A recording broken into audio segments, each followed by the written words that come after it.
Halo, selamat datang di channel Ruang Taktik. Di video kali ini, kita akan analisis preview Indonesia versus Arab Saudi.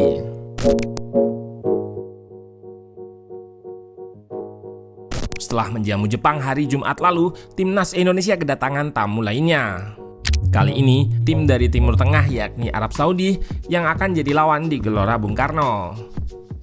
Pada laga sebelumnya, The Green Falcon berhasil curi 1 poin dari kandang tim Kanguru Australia. Dan tentunya mereka juga bermisi untuk kembali curi poin dari kandang tim Garuda Indonesia. Sementara bagi tim Garuda, setelah 2 kali kalah beruntun dari Cina dan Jepang, tentunya JIZES dan kawan-kawan berambisi untuk raup poin maksimal pada laga ini.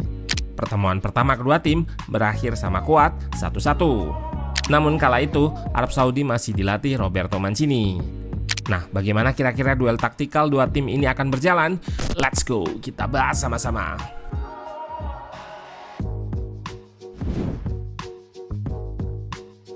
Arab Saudi berada di peringkat ketiga klasemen sementara, mengoleksi 6 poin hasil dari 3 kali imbang, 1 kali menang, dan 1 kali kalah. Di laga versus Australia lalu, mereka ditukangi oleh pelatih baru yaitu Hervé Renard. Ia sebenarnya bukanlah sosok baru bagi Arab Saudi, karena Hervé Renard lah yang jadi pelatih sebelum Mancini masuk, dan kali ini ia balikan dengan timnas Arab Saudi setelah pelatih sebelumnya dianggap gagal mengangkat performa tim. Bersama Renard, Arab Saudi pernah mengukir sejarah dengan mengalahkan tim kuat Argentina pada fase grup Piala Dunia 2022 lalu.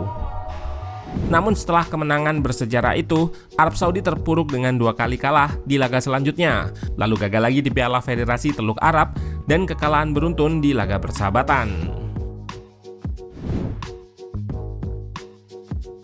Pada pertemuan pertama lalu, saat masih ditukangi Mancini, Arab Saudi menggunakan pakem 3 back, yang menjadikan terjadinya tumbukan formasi atau banyaknya situasi 1 versus 1 di setiap lini. Namun bersama Hervé Renard, mereka menggunakan pakem 4 back dengan berbagai variasi formasi, mulai dari 4-4-2 hingga 4-1-4-1. Perbedaan pakem dengan pelatih baru ini tentunya menjadi hal yang tricky bagi Sinteyong untuk bisa membaca taktik dan pola permainan mereka. Di laga versus Australia, Arab Saudi bersama Renard turun dengan formasi 4-1-4-1. Kemungkinan besar formasi ini juga yang akan mereka gunakan ketika menghadapi Indonesia. Namun tak menutup kemungkinan menggunakan variasi pakem 4 back yang lain. Di laga menghadapi timnas Selasa nanti, mereka kehilangan kapten sekaligus pemain andalannya, Salim Al-Dosari, yang nggak bisa merumput karena cedera. Sementara itu, Indonesia bersama Sinteyong hampir dipastikan masih dengan pakem 3 back, formasi 3-4-3 atau 3-4-2-1. Kapten Pas di bawah Mistar akan dilindungi oleh 3 center back yang kemungkinan akan tetap dipercayakan kepada Rizky Ridho, JIZES, dan Hubner. Di pos wingback, sisi kiri hampir dipastikan menjadi milik Calvin Vertonghen.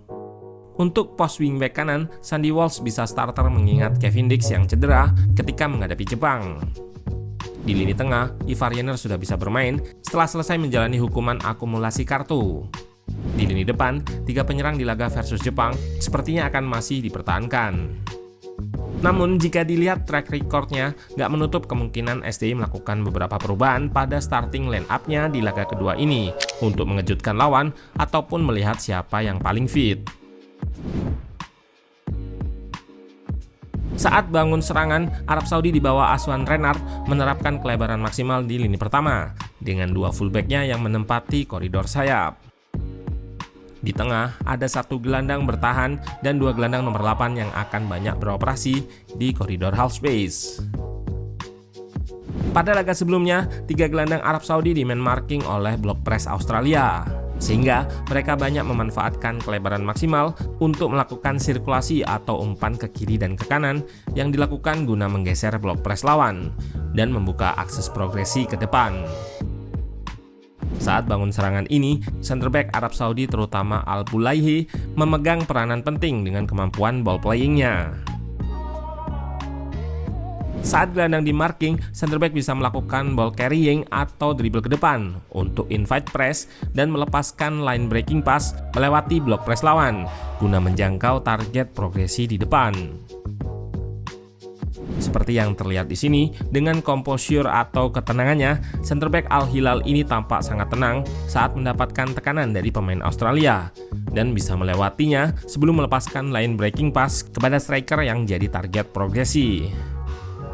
Aksinya ini jadi awal terjadinya big chance Arab Saudi, namun winger kanannya terjebak dalam posisi offside. Overload atau menumpuk banyak pemain di satu sisi cukup sering dilakukan Arab Saudi pada laga menghadapi Australia. Mereka melakukan hal ini untuk menciptakan koneksi di satu area. Jika lawan mengimbangi overloadnya, maka serangan akan di-switch atau dipindah ke sisi jauh, menargetkan fullback yang tetap melebar maksimal tadi. Saat menyerang, positioning winger Arab Saudi cukup variatif. Mereka bisa melebar maksimal di koridor sayap untuk merenggangkan backline lawan, lalu mengekspos ruang di antara pemain di backline lewat kecepatannya. Selain itu, salah satu atau dua winger ini bisa invert lebih narrow ke tengah, dan area kelebaran akan diisi oleh fullback yang melebar meski positioningnya nggak begitu sering naik hingga ke depan.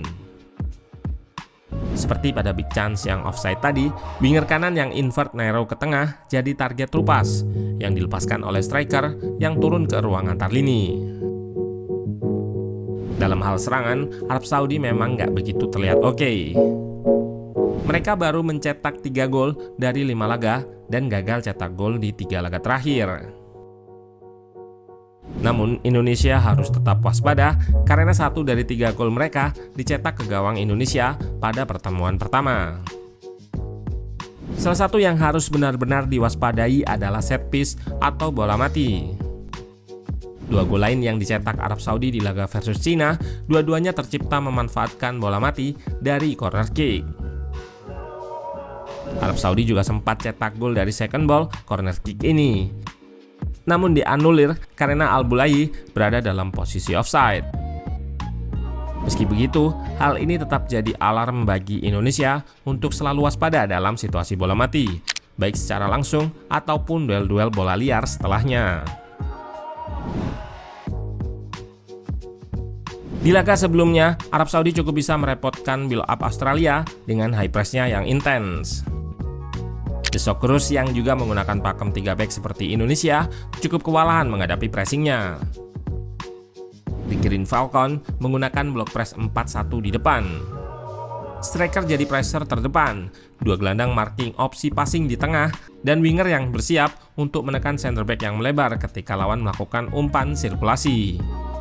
Di belakang, center back dan fullback Arab Saudi step up untuk marking pemain Australia yang bisa jadi opsi long ball di ruang antar lini.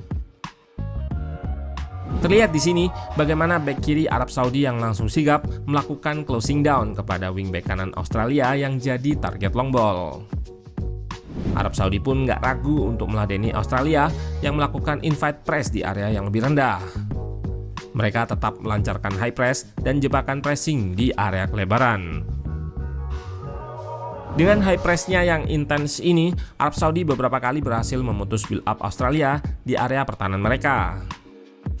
Bahkan ada satu momen ketika mereka berhasil memaksa center back Australia melakukan kesalahan dan berhasil rebut bola di area tinggi, serta langsung mereka konversi jadi serangan balik cepat yang jadi peluang terbaik mereka di laga ini.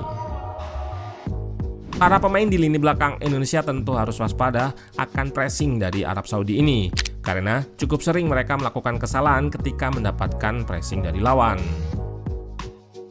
Di pertemuan pertama, blunder saat build up berbuah penalti bagi Arab Saudi. Dan di laga sebelumnya, blunder berbuah gol ketiga bagi Jepang.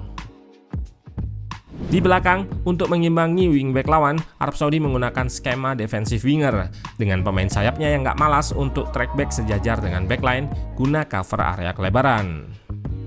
Arab Saudi juga punya tembok dalam diri Al-Bulayi. Di laga versus Australia, ia cukup kokoh mengawal pertahanan dan memenangkan duel-duel fisik menghadapi striker lawan. Laga ini akan kembali jadi pembuktian bagi lini depan Indonesia yang masih sering menyia-nyiakan peluang, juga ujian bagi lini belakang agar tidak blunder dan menghasilkan gol bagi lawan.